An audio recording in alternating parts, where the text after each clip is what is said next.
Bonjour à tous, vous regardez Sur le Web, le magazine qui décrypte l'actualité au travers du net. Au programme aujourd'hui, la bulle Internet israélienne qui grossit, WhatsApp censuré en Iran et la campagne de pub d'un site de rencontre qui aidera vos enfants à payer leurs études. C'est parti.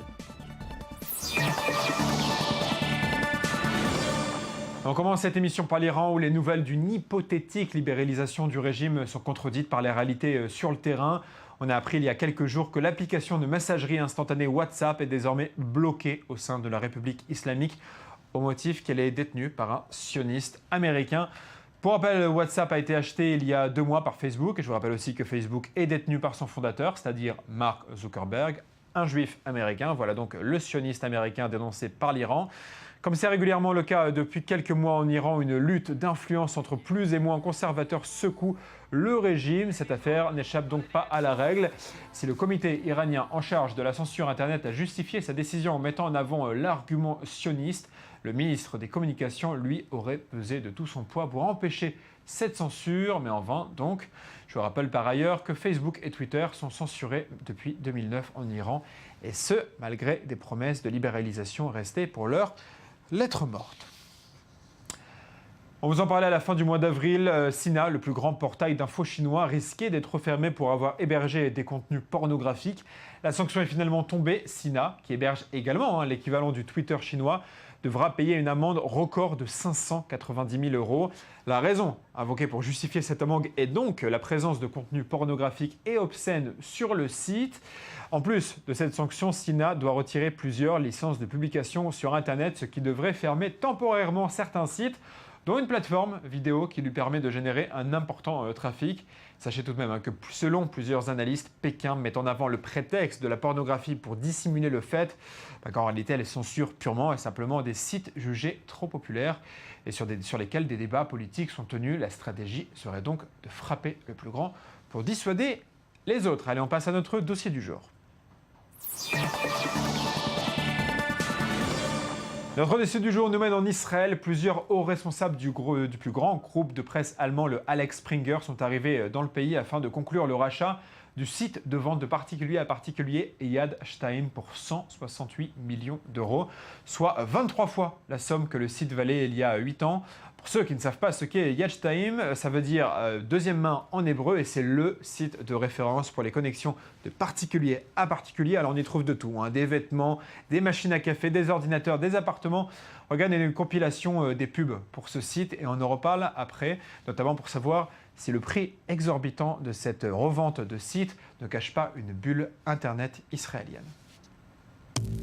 כל ישראלית צריכה יד אחת בשביל למרוח אודם ויד שתיים בשביל למצוא דירה חדשה. כל ישראלי צריך יד אחת בשביל לשלוח אס.אם.אס ויד שתיים בשביל למצוא סלולרי חדש.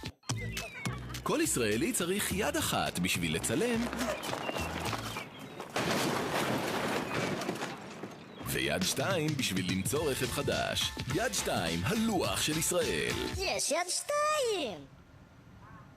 Et pour parler de ce sujet, j'ai le plaisir d'accueillir par Skype l'entrepreneur Yossi Dan. Bonjour. Salut Julien. Comment allez-vous?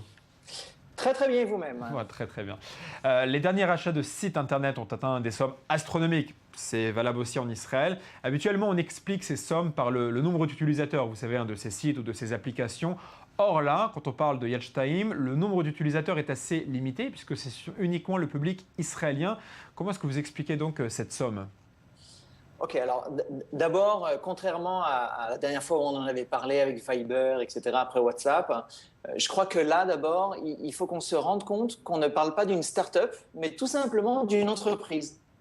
Et je crois que il est important, en effet, de regarder le nombre d'utilisateurs, mais c'est d'abord une entreprise qui fait beaucoup de chiffres, d'ailleurs en pleine progression, et quelque chose qui, d'après moi, autour de Axel Springer, est quelque chose qui est duplicable ailleurs qu'en Israël. Donc c'est ça le grand shift, à mon avis. Mais ailleurs qu'en Israël, la concurrence sur ce domaine et dans ce marché est extrêmement rude. Il y a Amazon, il y a eBay, c'est extrêmement rude de s'implanter. Alors c'est vrai, c'est très très dur de s'implanter. Mais premièrement, ils achètent une très bonne équipe d'une centaine de personnes qui existe depuis quasiment 10 ans et qui a une belle plateforme. Mais aussi, il ne faut pas oublier que dès qu'il y a une plateforme qui marche bien en hébreu, eh bien, de manière très simple au niveau des scripts, etc., elle va très très bien marcher et elle marche sûrement peut-être déjà en arabe. Et moi, je serais très curieux de voir qu'est-ce qui va se passer ces prochaines semaines. Mais je pense que quelque part, ce n'est pas seulement l'achat d'une entreprise pour le marché israélien, ce que Walla avait fait à l'époque quand ils avaient acheté Yadstime, mais c'est vraiment un achat qui vise l'internationalisation de l'offre. Alors, ça vous dérange absolument pas, enfin, ça ne dérange absolument pas les racheteurs du Yadstime que le site ne soit même pas disponible en anglais? Alors, en anglais, c'est pourtant le cas de beaucoup de sites en Israël. C'est souvent en hébreu, en anglais. Lui n'existe qu'en hébreu. C'est vrai, c'est vrai. Mais encore une fois, ce n'est pas une start-up. Enfin, c'est vrai qu'ils n'ont pas grand-chose de technologique. Ils ont réussi à monter un pipe d'opérationnel business très, très fort. Ils marchent vraiment très bien. Leurs chiffres sont en pleine expansion. Il y a, je crois, plus de 10 000 offres qui sont créées par jour sur Yadstime, d'un côté. Et d'un autre, eh bien, ils ont la possibilité de prendre le moteur tel qu'il existe et tel qu'il marche bien, et non pas à attaquer en anglais sur des marchés forts où il y a énormément de concurrence, mais au contraire à savoir amener la plateforme là où il y en a bien peu. Et encore une fois, je pense que le marché du Middle East et peut-être même un petit peu plus en Asie est visé. Alors, le groupe allemand Alex Springer, qui va racheter Yadstime, investit beaucoup en Israël, bon, par conviction, mais aussi par amitié envers le pays. Est-ce que ce rachat peut être considéré simplement comme un acte philanthrope? Non, vraiment pas. Vraiment pas. Donc, c'est Axel, hein, pas Alex, mais Axel Springer, c'est d'abord un très grand publisher européen. Ils veulent clairement renforcer leur offre en Europe. Mais je voyais, juste avant l'interview, je voyais que sur leur site, sur la homepage de Axel Springer, ils ont déjà mis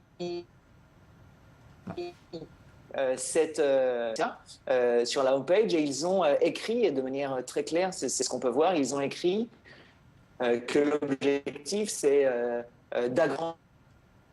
Alors, on a quelques soucis de connexion avec Yossi Don. Je crois que le signal a été perdu. C'est pas grave, on va terminer sur ce sujet. Évidemment, on continuera de le suivre dans les prochains jours ou dans les prochaines semaines pour savoir si une bulle Internet est en train de se créer, notamment en Israël. On vous en parlait dans nos précédentes émissions. L'entrée à la bourse américaine du géant de la vente en ligne Alibaba est désormais officielle. Le géant chinois a bel et bien déposé son dossier auprès du gendarme de la bourse aux États-Unis. Avant de parler des chiffres qui sont très impressionnants, petite piqûre de rappel sur ce qu'est Alibaba. Regardez cette ancienne pub. I just love the detail on this. But can we make them for the price? Yeah, I know just the people.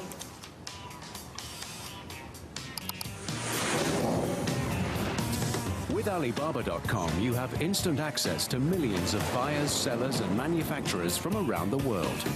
We have just got an order for 1,000 of these. Fantastic. Now, where do you suppose we're going to get them from? How about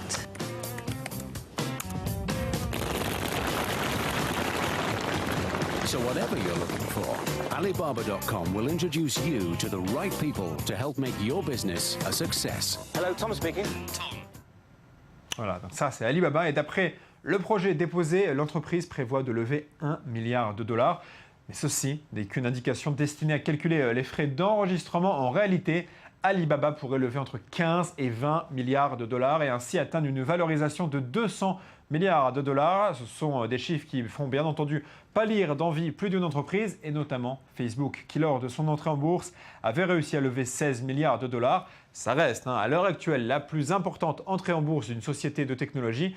On verra donc si Alibaba va battre le record. On part en France à présent avec cette série noire pour l'opérateur Orange qui fait face pour la deuxième fois en 3 mois à un vol massif de données personnelles. 800 000 clients avaient été touchés lors de la première attaque pirate.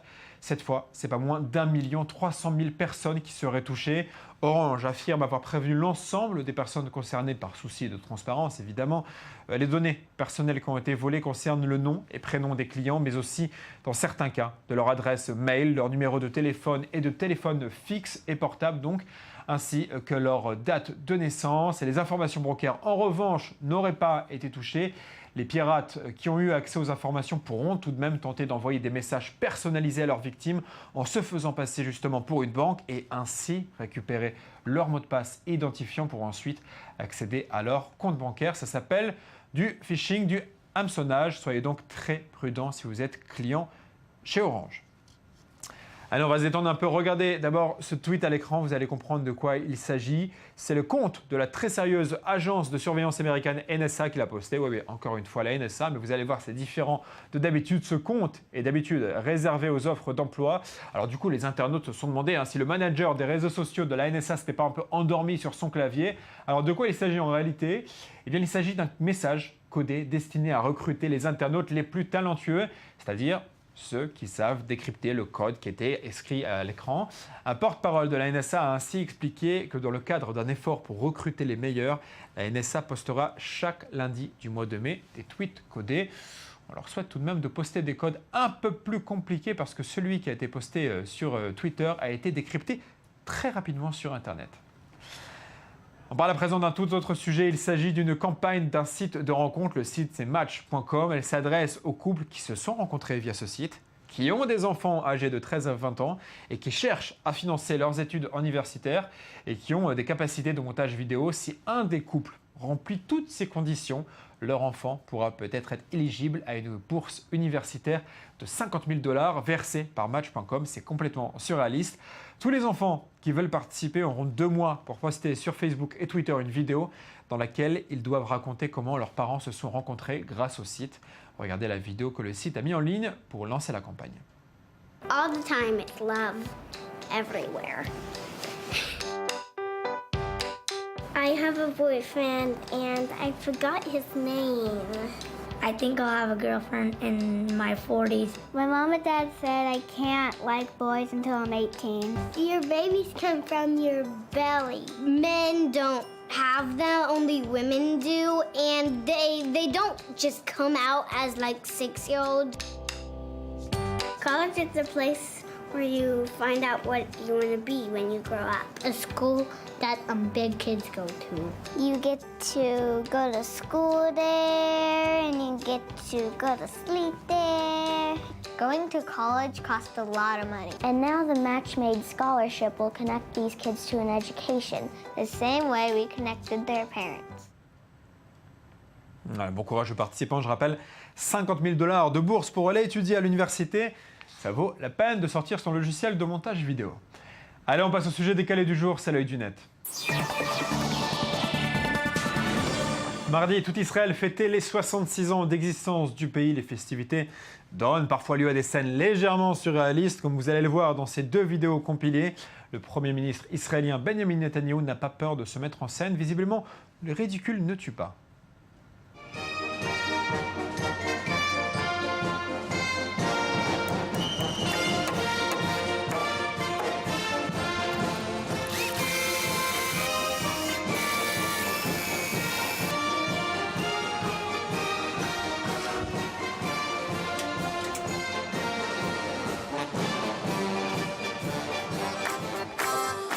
גטאות ומחנות הגחנו, אל הביצות ולישימון הלכנו, בקצות ערב מרוסיה ופולניה.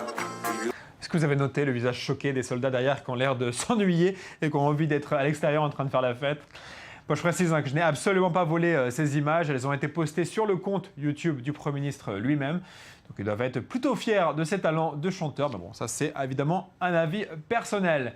Et on termine avec un exercice de précision assez fou. Cet internaute a exécuté la même chorégraphie pendant 100 jours d'affilée au même endroit. La chorégraphie vaut ce qu'elle vaut. C'est pas extraordinaire, mais l'exercice de précision, lui, est parfait. Plus de 2 millions de vues pour cette vidéo. Regardez.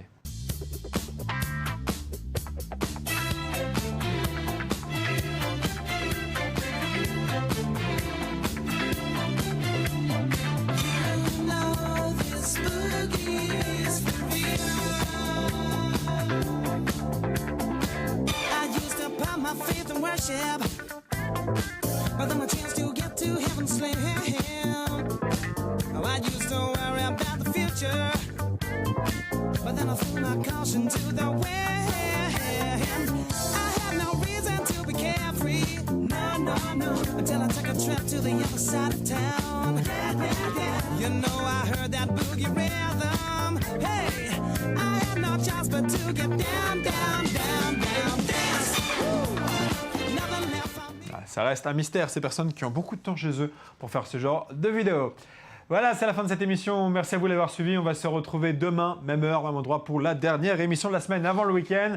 Merci à vous d'avoir suivi. On garde le contact, comme d'habitude, sur Twitter. Et vous pouvez évidemment retrouver toutes nos émissions sur le site dai24news.tv. Bye, vous me manquez déjà.